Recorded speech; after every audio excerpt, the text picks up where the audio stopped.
let's check in real quick. So, good morning, guys. Friday morning here, Sydney. It's 5:45 a.m.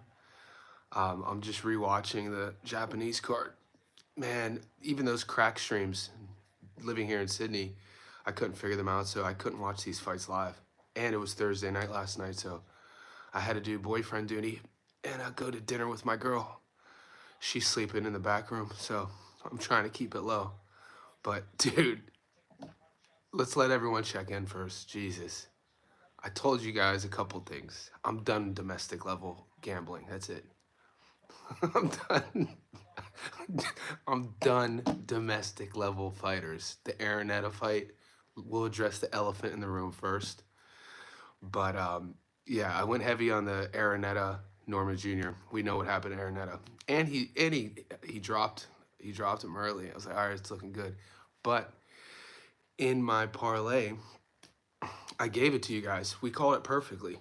We called under 5.5. We called Sasaki to be knocked down. We called Brian Norman Jr. to win. So I hit heavy on that. So I was salty. I was salty when Araneta lost. I was at dinner, and my girlfriend, she's like, "You can't win all of them." I'm like, "Dude, but I take it," just like Michael Jordan said, "I take it personal." Like, it affected me when we didn't get the Araneta fight. I was like, "Fuck, dude." But then again, I'm going to live up to my word. And I told you guys, I was like, if he loses that fight, I'm done giving you guys advice on domestic level fights. But then when the Norman Jr. fight started, 2 knockdowns in the first 90 seconds, we were cooking. And guys, mate, still content creators, people in the boxing aren't giving Norman Jr. his props. Yeah, I ended up hitting, like I said, and I posted it in our live. I told you guys yesterday, take the under 5.5, take Norma Jr. Sasaki get dropped, and we hit that. It redeemed, it made up for the first ticket. I was just salty because I like winning all of them. You can't win all of them. And my first ticket, Norman Jr. by stoppage and Araneta money line, was only 385, but the parlay was 550. So I won more money anyway. I just didn't like losing. Dude, Brian Norman Jr., even his physicality, because he's only 5'8". I did More the Prince. To answer More the Prince, watch my prediction video analysis and listen to the live streams all week. I told you guys, I was like, Norman Jr. is level above Sasaki. His resume, I mean, the toughest guy, he lost to Hiroka. And just based on Norman Jr.'s skills, man, his speed, Norman Jr. has no problem throwing a counter off his back foot. And you know what else? Norman Jr.'s patience and how he reacts to pressure. Talk about a fight IQ. Talk about a fight IQ and a maturity at 24 more than anything. How much he fights with a maturity, Brian Norman Jr., that you don't see a lot. I mean, the natural given ability that he has, the speed, the power, but it's in how he deals with the pressure.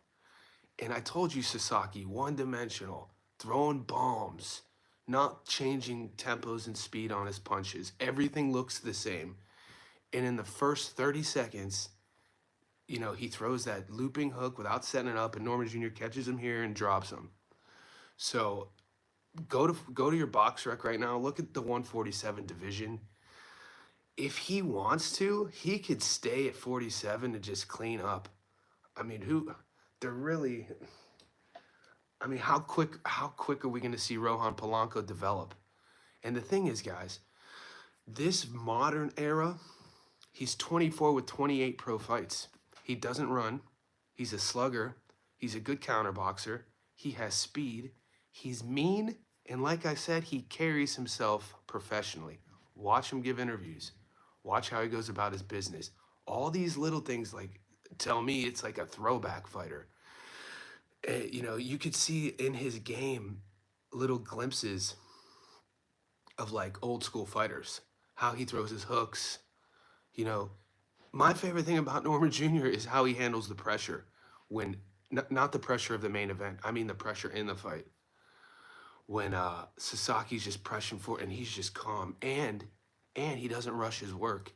So one of my favorite MMA fighters, I talk about him all the time, was George St. Pierre. And the announcers for George St. Pierre in MMA, everybody thinks GSP's nickname was Rush, George Rush St. Pierre.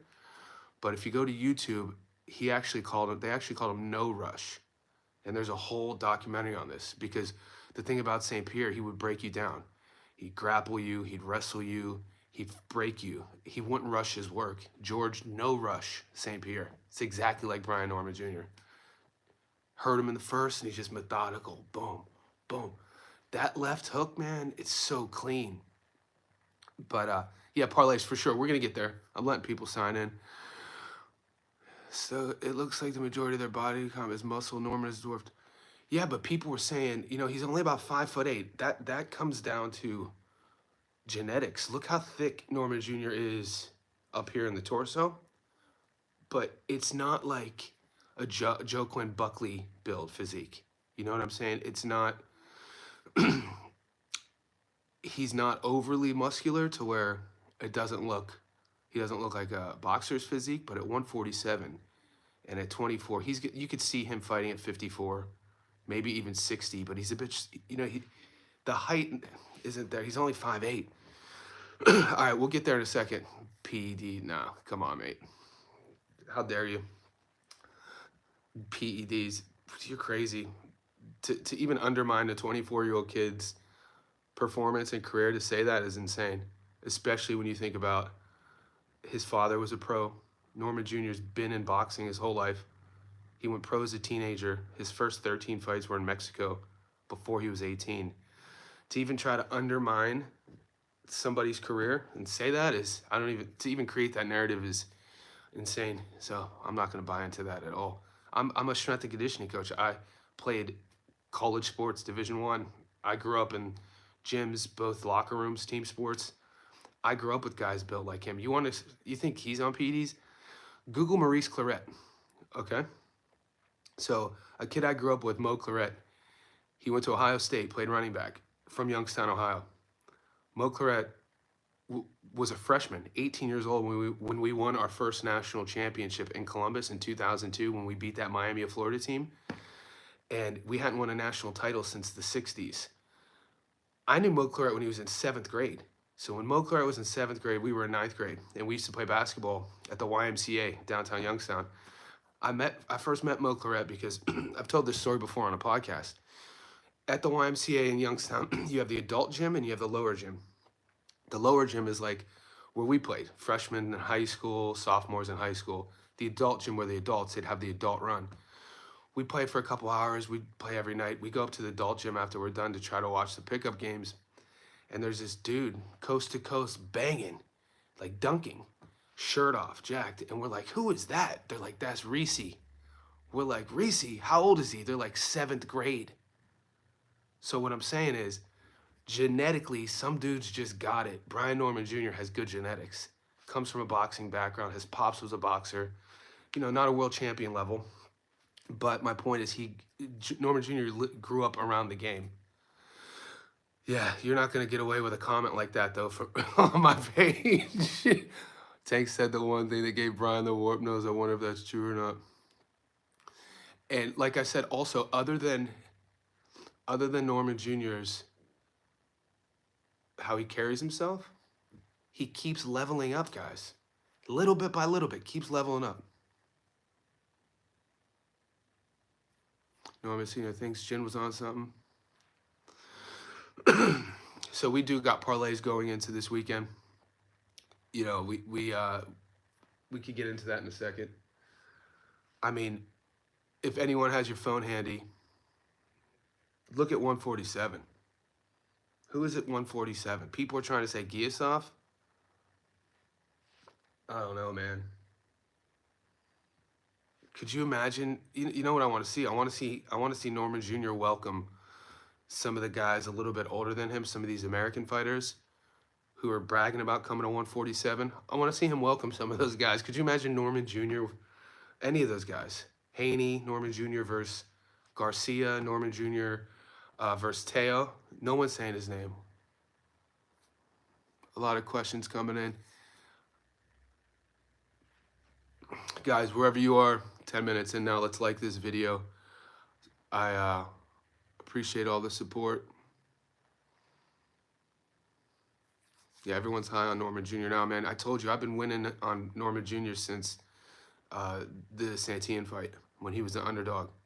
Got good money on him before the Gio fight.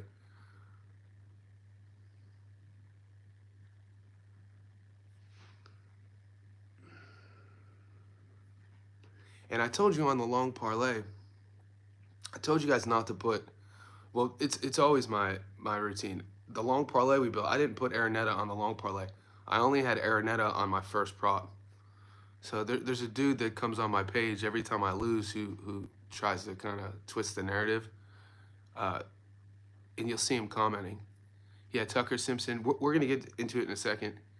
The parlay, and I have a prop bet for you guys.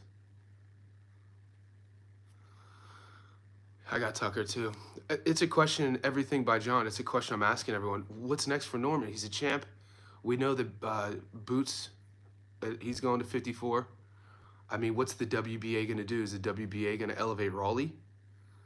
Guys, this Brian Norman Jr. is, he's a very well-rounded fighter, but knockout artist. Do I think Simpson gets the upset? Rez, I don't think so. I broke that fight down. I think Jahai Tucker has a bit more of an offensive bag, a bit more well-rounded. I like that fight, though. Yeah, Araneta lost me money, too. Done with the domestic level fighters. I told you guys that. He dropped him early. Just, man, the world, and at dinner I told my girl, I was like, I'm, betting on less than world-class level talent. It's tough. It's risky. Do you think Truck's career? I don't think Truck's career is over, man. He's only 25. Yeah, somebody's talking about that Grand Prix. I'm not getting much info on it. I think it's in Riyadh, right? Pac Barrios. Yeah, what's insane is people on the boxing forums are kind of giving Norman Jr. sort of hate because he said he wants the winner of Barrios and Pacquiao, and Norman Jr. said that Pacquiao beats Barrios. And so, because Norman Jr. called out Pacquiao, people are like, look at this dude, he's calling out Pacquiao. Well, Pacquiao's in the position to fight for a world title, and if Pacquiao beats Barrios, if he beats him, he put himself in that position. Yeah, David Stevens. I'm going to stay away from the Stevens fight, guys. No, Truck's 25. Jahai Tucker's 22. Truck's 25. Truck's a decent southpaw. Boots probably walks around 185 because, he's my height. We're both 5'11". I walk around 185. I don't have much body fat. To even think, he cuts to 47's insane.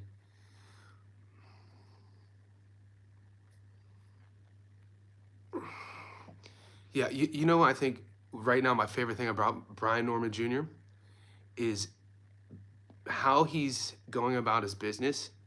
He's single-handedly forcing, this is going to sound weird, forcing a narrative in boxing. Do you know what I mean? Like, you see a guy like Brian Norman Jr., young, travels to Japan, finishes his opponent. What does that tell the boxing community? A, we don't want to see these made-up matches. We don't want to see celebrity fights. We don't care about Jake Paul. We don't care about Tank fighting Jake Paul.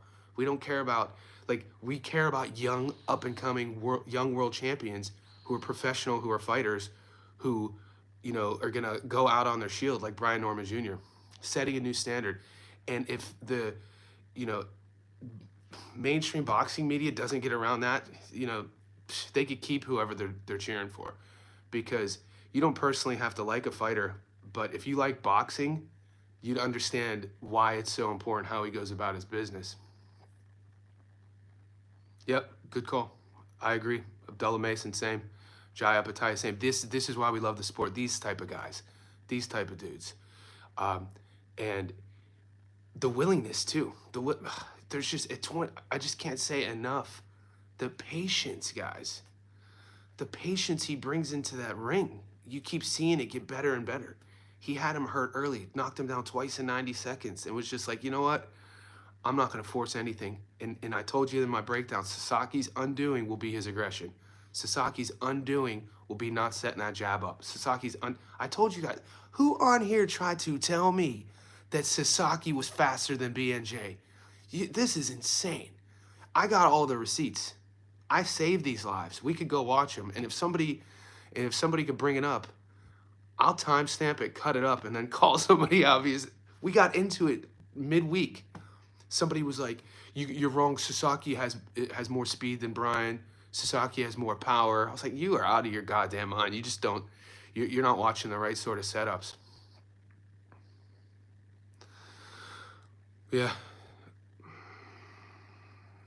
Thanks everything by John. I appreciate you. I appreciate the support when we hit it right because you guys know the game. When you miss one, they all come at you. Norman versus Lewis Crocker. I don't think Lewis Crocker brings. I don't know, guys. I don't know who. I think Polanco. I like Polanco, but I don't know if Polanco's ready for that. The new face of GNT. Norman versus. Yeah, I like Polanco. I just don't know if that.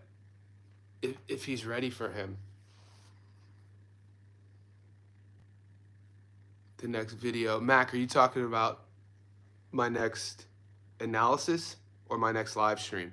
Because we have a lot of fights this weekend. It's Friday morning. I like Nick Flaz. Nick Flaz is the kid that Jahai Tucker, top rank, matched Jahai Tucker up with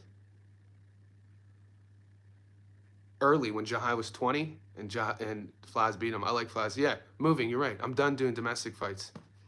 Analysis. So to answer your question, my next analysis, I sat last night, yesterday editing, and I was gonna do. I'll tell you the two fights I was gonna do that I bailed on, because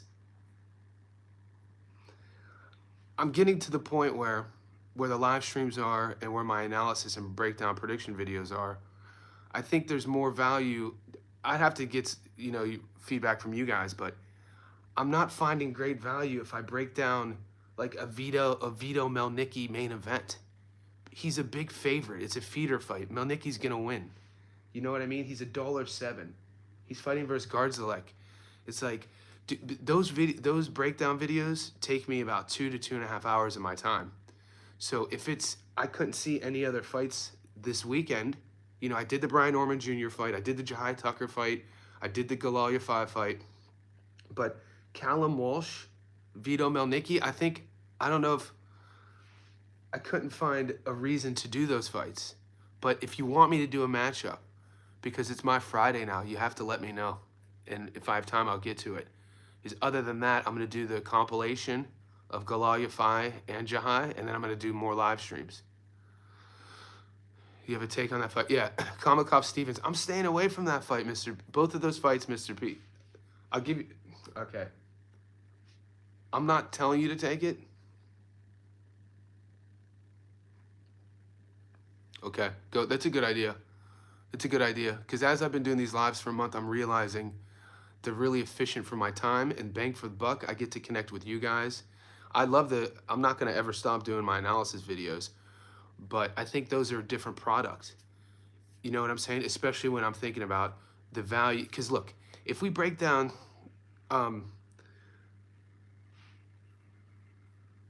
Connor Walsh and Vito Melnicki, and we break down, right?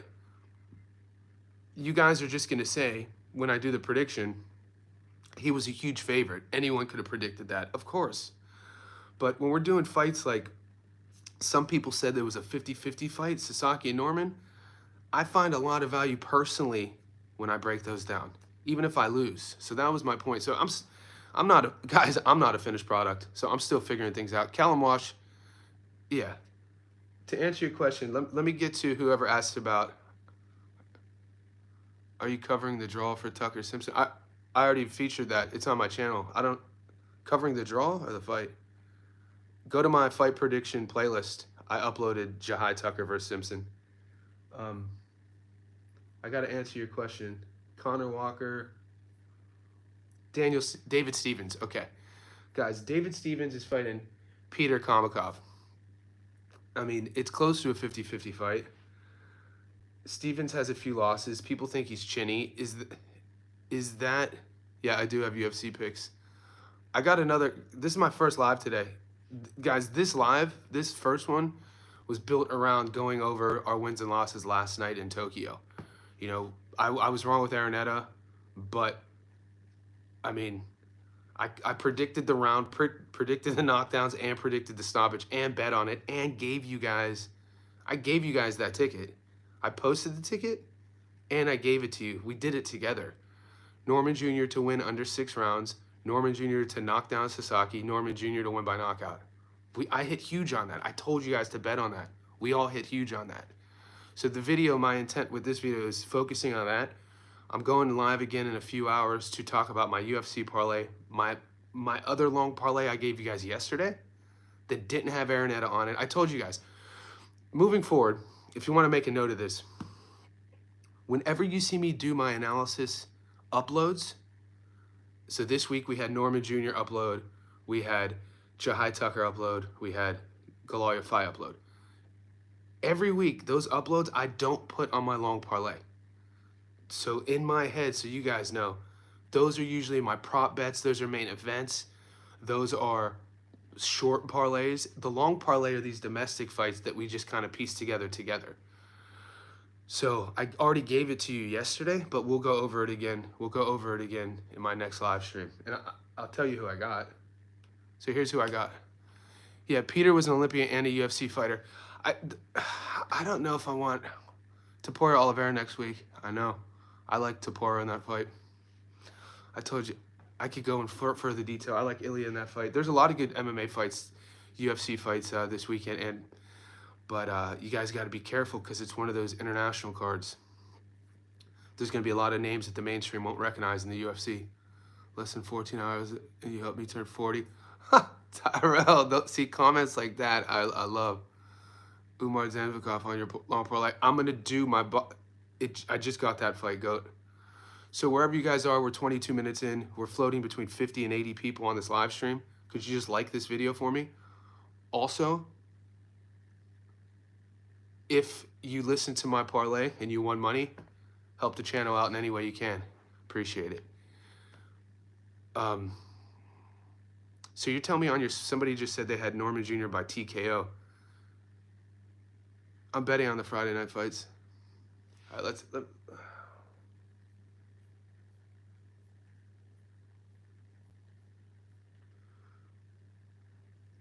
long parlay. Rubalcaba, Ruiz, Stephanie Silva, Kona Walker, Peter McGrill, Damon Kreba, moving. I do post them. Go to my moving. To answer your question, go to my post section. Go to my channel, home, videos, shorts, lives, playlists, posts. Go there and look. I posted the parlays. We lost the Araneta fight, but we won the method of victory Norman Jr. fight. Under 6 rounds, Sasaki to go down, all on one ticket. I gave that to you. It's in my post section. We hit huge on that. So let me continue. So I gave you 6. Vito Melnicki at $1.07 to add a little bit of pop. And then Connor Walsh. That's 8. I'm flirting with taking the Stevens fight, which would make it 9.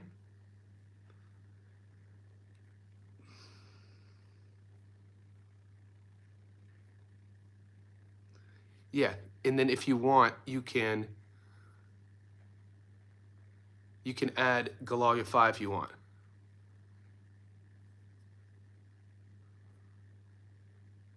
Yeah, Rez, I see a lot of people. I know. I'm torn on the David Stevens fight. SM, I put 30 on Norman. We up. Appreciate the support, SM. I'm glad you listened to me. Very confident. You know, I've been studying Norman's career since he was 21. I mean, his pro career. You know what I mean? He went pro at 17. You know, all you have to do, what do we say? What have you done for me lately? You have a guy, yeah, I told you. You have a guy like Norman Jr. Who keeps leveling up. I will. I'm going to post that long parlay in that post section so you guys can see it. I'll repeat it once again. Exodus, I'll repeat it once again, and I'm going to post it, okay? And we'll get to the UFC. Rubalcava, Ruiz, Stephanie Silva, Kona Walker, Peter McGrill, Damian Kriba, Vito Melnicki, Callum Walsh. That's 8. If you want, you can add, like, there's the Galal fight, but I have that on a separate ticket. Yeah, but we are 26 minutes in. Let's get to some UFC questions real quick. Thanks for everyone who's tipping. Thanks for everyone who's liking this video. All the feedback as well.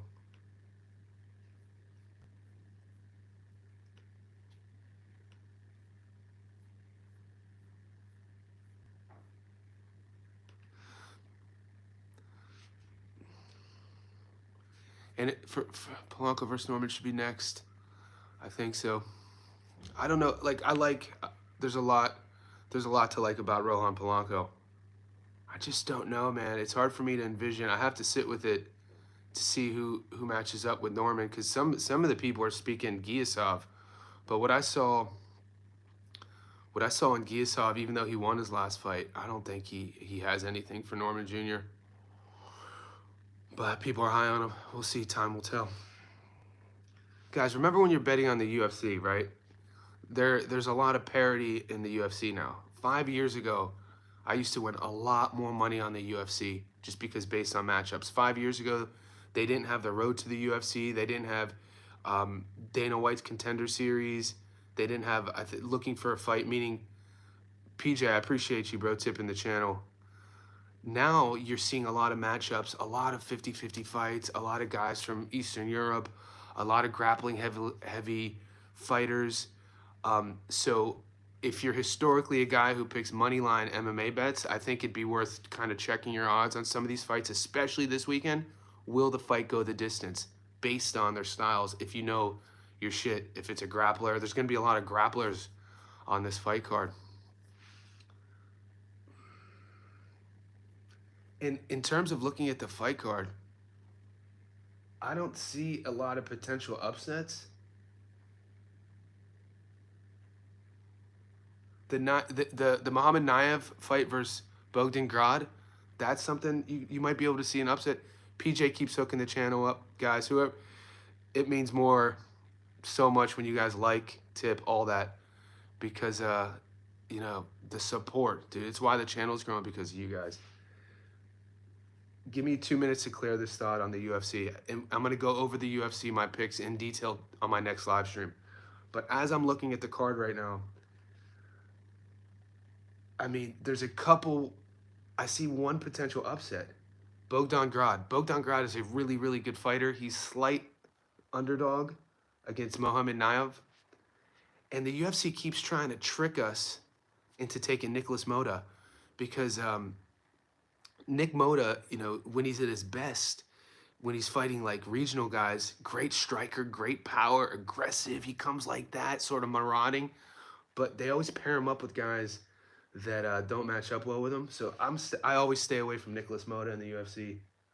Okay, if you could get Orobai Mikta, how do you pronounce this? Yeah, Miktabek Orobai is that dude that looks like out of a Genghis Khan novel, right? I think he's from, don't crucify me if I miss this, not Uzbekistan, somewhere in like the borders of Russia and China, and he trains with Uriah Faber. He wears that hat. He's big. We saw him fight in the LFA, Kyrgyzstan. We saw him fight in the LFA. Each time he fights, and he's the maniac, you see him getting used to the UFC style. He's $1.60. That's not an underdog, but his opponent is really tough. Musayev, 235. So I'll go into further detail today, and when I pick those UFC picks, I'll give it to you.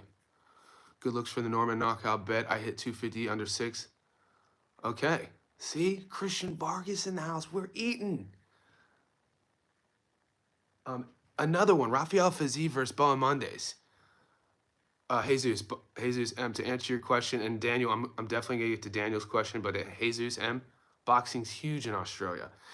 When I moved to Australia in 2013, it was one of the biggest things that I wasn't expecting. When you look at you could go to the 60s with, regional guys like Anthony Mundine Sr., Tony Mundine, Juan Cortez. I appreciate you supporting the channel. So Anthony Mundine was a two-sport champion, like in this era. His father, Tony Mundine, fought in the 60s and 70s, fought everybody. And, so he was an indigenous fighter. So the indigenous boxers paved the way for the Aussie boxers, right? But then you look at the 90s when Kostazou came over during the Commonwealth Games from Russia in the early 90s, and Kostazou got government position to stay and then became obviously the career he had. The knockout that Costa had against Zab Judah in Vegas. You have guys like Jeff Fennick. So and then this modern era, boxing's huge. Everyone who keeps tipping me, guys, I appreciate you. So hopefully that answered your question. Boxing's huge in Australia. The next question about Jamal Hill and Khalil Roundtree. Oh, we're talking Farmer. I love that matchup. I think Tevin Farmer beats Schofield, but we'll get to that later. Let me get to Jamal Hill and Roundtree. Oh, my bad. Rafael Fiziev versus Ignacio Bahamondes. Fiziev is an underdog. Guys, Rafael Fiziev's style, he basically lives at Tiger Muay Thai in Thailand. He has that nasty, brutal Muay Thai kick-heavy style, fast hands, very twitchy, fast reflexes, and he's seasoned. Ignacio Bahamondes, a striker, real tall, a bit leaky, real young, not a fully developed guy yet. Fights in a good camp. I think that height advantage, this is one of those matchups where that height advantage is going to be used against Bahamondes, specifically because of Fiziev's style. Great athlete. Bahamondes is a bit stiff. I can't believe he is, he trains in Chicago. I can't believe Bahamondes is the favorite. I understand why Bahamondes is the favorite. Younger, stock is here, but Rafael Fiziev is not going to be an easy out. So I'm thinking of sprinkling something on Fiziev there. Jamal Hill, Roundtree. Roundtree's another one of these guys. Kick heavy, Muay Thai. We know how brutal he is. We saw whose leg did he break? The Serb. I think he was a Serbian guy who then got kicked out the UFC, and then he's come back, been on a bit of a winning streak. He took a lot of damage though against Pereira. Hill. My problem with Hill is a lot of natural talent. It's just that sometimes Hill's focus. And we've seen ups and downs right now. He really hasn't been able to achieve that consistency. Yes, I love you guys are beats. Modestas Bukauskas, Lithuanian. Yeah, I think not Serbian, Lithuanian. But so we know how brutal and mean Roundtree is to just throw that kick. You don't see a lot of guys throwing that kick, the kick that Roundtree landed against Modestas Bukauskas. I think Roundtree. I'm leaning on Roundtree. I'll give you my exact reasons on my next live stream. I like Roundtree at $1.83. Rafael Fiziev at $2.04. That's already good money, guys.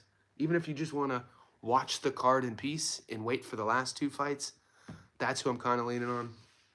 But Jean-Claude Van Damme kicking Roundtree's kicks. Google, guys, one of my favorite kickboxers of all time. He was a Dutch kickboxer. Do the Thunder take it today? Oh, damn, we're everywhere now. So Australia, we had John Wayne Parr. John Wayne Parr was the first pale, white-skinned kickboxer from Australia to win Lupini. Ramon Dekkers, yeah. Unfortunate passing, too. He died on his bicycle. But Ramon Dekkers throw these choppy leg kicks. I know you guys. I could go here, but 35 minutes in, these live streams tend to turn into the Wild West, which is, I think we're all fine with it. I'll give it time. If anyone has a specific question about, we got this weekend, this afternoon's live stream, I'm going to focus it around the long parlay. I already gave it to you, but we'll go over it in detail, and the UFC parlay. But if you guys want to ask about Jahai Tucker and Truck Simpson, if you guys want to ask, I'm really worried about I'm worried about my pick Galalia 5 versus Francisco Rodriguez Jr. because I spent a couple hours yesterday, and I already gave you my pick, but I spent a couple hours yesterday watching Francisco Rodriguez Jr.'s fights, and he's going to be a nightmare. How does it feel living in Australia and not having access to guns? Guys, when I tell you this, people are like, what's your favorite thing about Australia? And this is coming from, I grew up in Youngstown, Ohio. Google the crime in the 90s of Youngstown, Ohio. I lived in Long Beach, California for 7 years, lived in Las Vegas. Anywhere in America, you'll have that risk. But it's the peace of mind. So where I live in Sydney, I don't ever have to worry about, the culture is just different. You could come visit me. We could be on a packed subway, a packed bus. The public transportation systems down here are amazing. Like, everybody rides them. Like, corporate bankers, CEOs, everyone takes the trains, the metros, the buses, and we could be on a packed bus and you won't hear anything. Packed bus, people standing room only. It's my biggest. I remember when I first moved here and I noticed that. I'm like, no one's talking. It's a different culture. So that being said, the places where I hang out, there are some rough patches outside of Sydney, but you never have anybody trying to punk you. Nobody's trying to like start it's more of like, it keeps yourself very safe. So to answer your question, the no guns thing, that's why I love it here. Like, without getting too political, I'm an old man. I don't got time for smoke. Berlanga Shiraz. Of course, Starry Night. Come on now. Yeah, no one's talking. No. People keep to themselves. I could do a live video on a public transportation bus when it's packed, and I'll get yelled at for talking. Danger Green, man. We lost on Araneta, but keep your head up, because I gave you the winning parlay on Norman Jr. I gave it, and that paid more. And I told you, if Araneta loses, I'm done domestically, so I'm done Araneta. Sorry about that, Danger. So how do you spit games down there? Spit game. I got a girl. I'm the best girl in the world, man. I don't need a spit game. I need something. And when I was single, where I come from, man, you let your action spit game in. They come. I paired them. That's why. Man, I'm scared. Game say, oh, you're talking basketball. I don't know. I'm a Cavs fan. I'm a Cleveland fan. So watching what Indy did to Cleveland, I was cheering for Indy, but the Cavs played OKC twice. We won one and then got blown out the stadium. And you see how young OKC is. I thought it was. I'm shocked Indy won a couple games, to be honest with you. I mean, you could say what you want about Shai Gilgeous-Alexander and the style of play, but have you seen, like, Smooth, in terms of how smooth he is, what he does, the angles he creates to get a shot off, his little mid-range game? You know what I'm saying? Like, in the day and age of the NBA where everybody is just shooting threes, Shai, his mid-range game is nasty, amazing. What's a lock I can through 5K on? Damn, Danger Green is wild. I'm rocking with Floyd because I believe 5K. That's what I'm saying, Trey.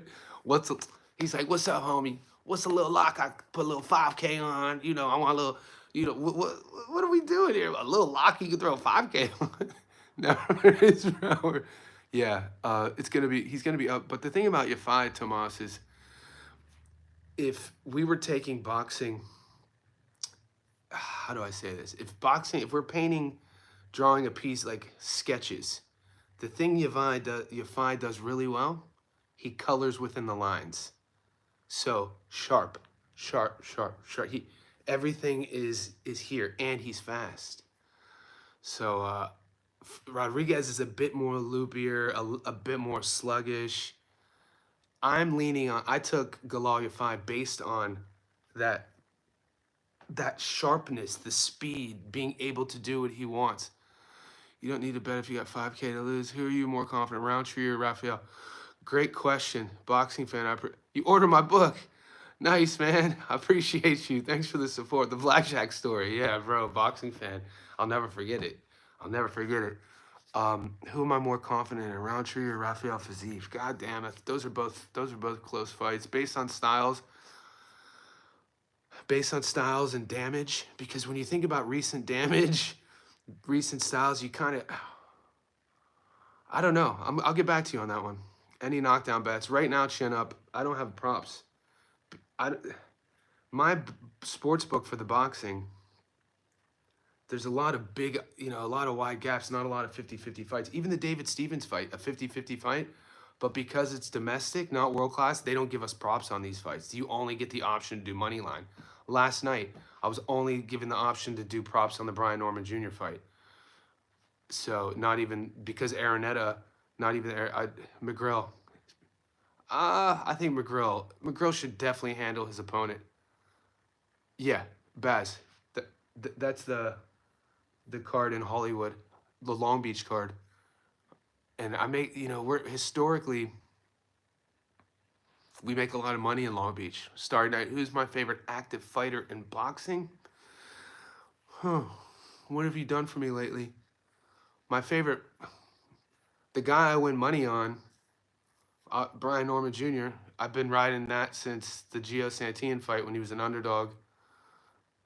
One of my favorite fighters to watch cook when he's cooking, this is going to be Joshua Kelly. I like Josh Kelly's game. Jaron Ennis, I love watching Boots fight. Who else am I missing? I like watching Shakur fight. So I don't really have a favorite fighter. Guys I like watching fight. I like watching Apataya fight. I love watching EJ fight. Of course, Abdullah Mason. Yeah, I don't have a favorite fighter. My favorite style right now, though, is Brian Norman Jr. He has mixes of like Joe Frazier. There's some like Joe Frazier and Norman. Norman Haney does not want. I don't think many fools want anything to do with Brian Norman Jr., mate. Especially what he's showing. He's like, let me just go over to Japan real quick, fight a dude that you guys put higher than me in BoxRec, because he is, and let me starch him, and let me play with my food. Let me play with my food. Like, there's something that I can't really pinpoint old school about Norman Jr.'s physical style. There's something old school. Yeah, I mean, we know the old school approach he has. Young, 28 fights. Yeah, and I think, and I'm glad you agree with me, because I wasn't trying to be controversial or offend Joe Frazier fans, because Joe Frazier's power, how his stature in the heavyweight division, and how iconic his left hook was, what he did in his career, really not being like the most physically gifted dude. There's something about Norman Jr.'s game that reminds me of Frazier, and I'm not one to compare fight. I'm not saying he fights like him, but even just how he carries himself. Yeah, there's a lot to like about that dude. And you could tell he's a fighter as well. You guys know the difference, obviously. You guys are very educated fight fans. It's not all boxers are fighters, guys. And that's fine. Not all boxers have to be fighters. And not all fighters are boxers. But Norman Jr. is a boxer who's also a fighter. He brings that southern accent to the press conferences too. And he has his pops behind him. Just, you could tell his dad just adores his son. Like, I became a Brian Norman Sr. fan when he started stalking my page. He was on our live. He was on our, when I did the Cuevas breakdown. I hate how he's talking about Boots ain't ducking. Yeah, that's the marketing side, B. The longer I've been in the game, since I was a boy, you got to be able to differentiate how a guy markets himself and how a guy fights. Now think about this. Think about the fighters who market themselves way more over the top than Norman, and they don't fight that way. So for Norman Jr. to say what he said post-fight about boots, they took their boots and ran, that's marketing. How does he fight? That's, you know what I'm saying? Liam Taylor. What do you know about Liam Taylor? We covered Liam Taylor. You know who I'm missing? No more domestic. Yeah, I called it. Yeah, I'm hold me to it, and I was honest about it with missing on Araneta. I told you guys it'd be a roll of the dice of an Araneta. I told you. I said if I miss this Araneta fight, I'm done domestically. But I told you not to put it on the long parlay. Yeah. Yeah, very domestic. Exactly. So when you have a guy like, yeah, blessings. So when you have these guys who want big fights, who aren't champions, who talk a lot, people are going to judge them on what they're talking and not what they've done. When you have champions who don't talk enough, people are going to say they need to market themselves. Think about Boots before Boots signed with Matchroom. You know, everybody was like, Boots needs to talk more. Boots needs to market himself more. And then he let his skill do the talking. And now, you know, he's featured in his hometown a couple times. He's a long, you know, champion moving up. Never put, never put 50. And I told you guys not to do that. Throw something for you. I know, dude. 6:30. Guys, I got to cut this. We've been on for 45. The live streams are growing. I already apologized for the Araneta fight. I told you not to put it on the parlay, and I also said no more domestic for me if he loses. We're done. But I gave you, this is my saving grace. I gave you Norman Jr. under 5.5. I gave you the knockdown prop, and I gave you Brian Norman Jr. all on the same ticket. That paid $5.51. I gave it to you, printed it out for you. We hit huge on that. So I got to run. I'll be back in a few hours. We're going to focus the next live stream on the Jahai Tucker card, the Long Beach card, the UK card, and we're going to focus on the UFC. I have a client. I have a coaching client here at my house, so we have to back squat. So it's 6:30 a.m. You guys are beasts. Everyone who tipped me, liked this video, and commented, guys, the channel's growing because of you guys. Thanks for holding me accountable. I messed up on Araneta, but we got our get back with BNJ. Let's go.